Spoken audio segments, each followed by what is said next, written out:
আমরা 5 জন 6জন গেছি। সকাল ধরেন 7টার সময়, মানে বর্ডার আমাদের 47 প্লেয়ার আর কি, বর্ডার 47 প্লেয়ার পর্যন্ত গেছি। আমাদের বাংলাদেশের সীমান্ত রুট আছে, সীমান্ত রুট পার হওয়ার পরেই কাট। আমাদের বাংলাদেশের সীমান্ত রুট পার হওয়ার 10 গজ যাইতে পারিনি। আমি সামনে ছিলাম, আমার সামনে আরেকজন ছিল, উনি পার হইয়া চলে গেছে। আমি সেকেন্ড টাইমে আমি মাইন্ড বাস্ট হয়েছি।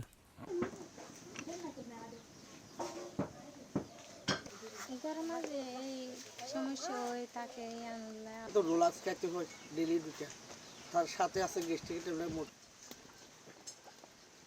বাবা। এখন দিনের আগে রুটিন ছিল ডেলি দৈনিক বাড়িতে 500 টাকা আয় করলে মোটামুটি চলতে পারতাম।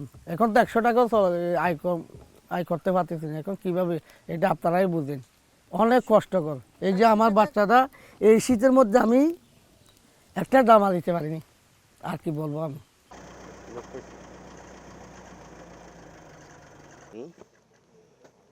সমস্যা হবে না তো গাড়ি।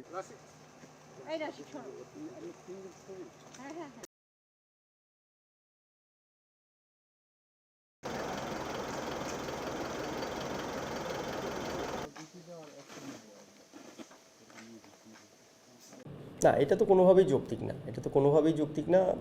এটা করারই মানে এটা কোনোভাবেই সীমান্তে মাইন স্থাপন করার যৌক্তিকতা নাই হিউম্যানিটির দিক থেকে।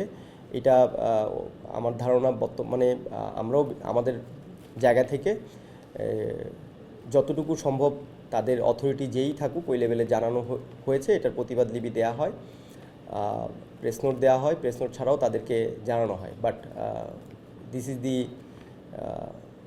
their part, how much they will do for to stop this.